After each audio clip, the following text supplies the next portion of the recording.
So not too long ago, I made a video talking about some of my favorite worlds in anime and manga, specifically the aesthetic of the worlds and overall impact they have made through this medium. And in that video, I went on to talk about Hunter x Hunter's world because I think for the time it's been around and for what it has accomplished over the years, something such as its world is only one of the amazing qualities that stand out about the series. And many of you may know this, but for those of you who don't know this already, I wouldn't say I've ever been someone to talk about Hunter x Hunter to a high demand, unless if it was for its world, although I respected it for being one of the best-selling pieces of shonen and some of the greatest inspirational materials for some of my favorite series nowadays. Hunter x Hunter, at least to me, has just been an anime and now a manga that I enjoyed to a certain degree. However, after a rewatch of both the Chimera Ant arc and the Chairman Election arc, I decided to pick up the manga to see what I could be missing out on from the series, at least from what has been left to us in the manga. And before we hop into the video any further, make sure to subscribe to the channel if you have not already, that way you can keep up with all your favorite anime and manga content, and also don't forget to turn on the bell notifications, that way you stay up to date with everything anime and manga here on the channel. And another thing to note is that to me, Hunter x Hunter touches upon topics and explorations in series like some of my favorites of all time, like One Piece and Made in Abyss, but the thing about Hunter x Hunter that separates itself from the rest is Togashi's form of presentation. I mean, just looking at the ending of the anime series, we get so much knowledge on the world, when usually something like that takes time after time to even get a grip on. And that's just something I admire when looking at Hunter x Hunter, because it sets itself up for the biggest possible expectations and world building possibilities. So if you didn't already notice, that's something I've been super eager to talk about lately, and just to simply explore my thoughts on the series of its manga. So with that, let's dive into some of my thoughts and travel through some of the potential possibilities for the Hunter x Hunter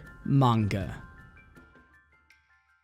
So to begin, I think I want to talk some more about my thoughts on the series as a whole before I go a bit more in depth on my thoughts on the manga. To some degree, Hunter x Hunter has always been an experience where I just saw it as it is. The thing that stood out to me the most, especially early on, was how fast the character relationships were building between characters. When it came to our main cast, I never had a problem with them. In fact, I found them all to be a perfect balance for each other, and anytime they were together, it almost felt like they could accomplish anything together, which is probably why Togashi intended on separating the four in later arcs. The storyboard of Hunter x Hunter though came very tricky to me, whereas I thought a majority of their accomplishments would be achieved earlier than expected, and that we would start to see more what it means to be a quote-unquote hunter earlier on in the series, only because that's when a majority of the main cast all received their hunter's license. And going through the hunter exams, the Zoldyck family, the Heaven's Arena, and even York New City, it's an interesting topic because on one hand, I felt the need to move forward in the story, but on the other, it felt necessary considering a roadblock is required in these types of stories. Either way, and I might get a bit of hate for this, but for what it's worth, I feel like Greed Island as a concept alone was an amazing idea, as well as for a majority of the content within the arc. It was something that not only Togashi made with the intention of already knowing how huge his world has become, but it expanded upon it even more, all within the same world. In doing so, creating an entirely new one out of nothing. Furthermore, it's just one of the little things I like to appreciate from the series as it is. Not to mention, the two recent arcs I just rewatched, the Chimera Ant arc and the Chairman Election arc, both honestly needed that rewatch because without them, I probably wouldn't have gone into the manga in the first place. Speaking of which, let's head straight into that. The following arc in the series, which takes place right after the ending of the anime, is the Dark Continent Expedition arc, which shortly leads into the Succession Contest arc, either or both taking place and traveling to what we know as the Dark Continent.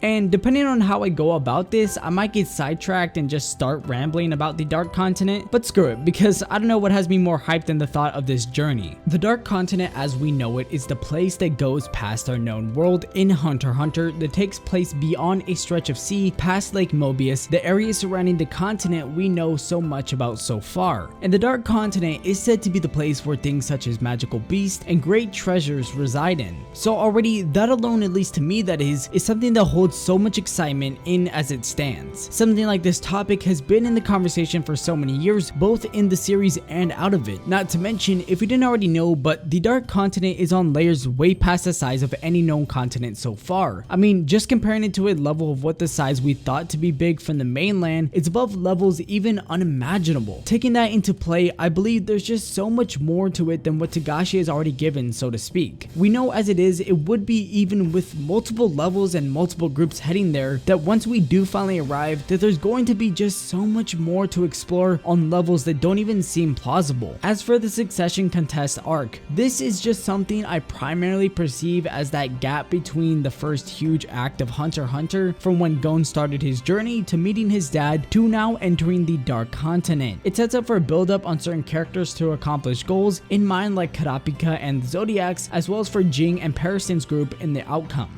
Not only just that, but in the mention of Chrollo vs Hisoka, a fight that I believe holds pretty big under recognition by the fans, at least in my eyes, mainly because everybody's usually an anime only, but this fight was simply incredible to say the least, and it showed us what it looks like from another perspective of two really powerful Nen users in combat. And it might just be because I stayed anime only for a majority of the series, but this fight felt very well paced in the manga compared to anything I've seen prior in the anime, and it for sure kept myself on my toes the entirety of the time when reading it. Even so, the potential I see striving from this whole second act and this whole fight in general is honestly insane, and it's crazy to think that the potential building up has this amount of weight to it, that it can be described as something out of legend. It shocks me how much I've missed out from this series in just a little time that has compacted after the entirety of the anime. I mean, the Nen alone is an abstract concept that over time still feels like one of the most complex power systems within Weekly Shonen Jump, and just anime and manga in general, because the medium as a whole is not that very large, and when you compare it to other shonen power systems, Hunter x Hunter's definitely tops over the rest, and it's not even fully expanded onto its full potential. And in the Dark Continent Expedition arc alone, this is probably the most out of the power system we've seen in the entirety of the series, and I just want to learn more of it. And I know if it weren't for the lack of connection I hold to the characters of this story, I feel like a series like Hunter x Hunter would be up there in one of my favorites of all time. But who's to say that within that time that's not subject to change? Because honestly, if we end up returning back to the manga of Hunter x Hunter, I can for sure see with the direction it's heading towards that becoming a favorite of mine is surely something I see likely with the exploration of both the Dark Continent and its characters. But funny enough, since we're on the topic, I guess bringing this up was kind of inevitable, and getting to the point eventually was a given, just because I know there are going to be a certain few people that ask about it in the comment section below. And that is my honest thoughts about the return of the manga. I think just over a week ago, maybe 2 weeks now I think it was the official 1000th day since Togashi last released a chapter in Weekly Shonen Jump, and I just think released anything in general for that matter, and clearly the reasoning being is because of his injuries and bedridden back pain.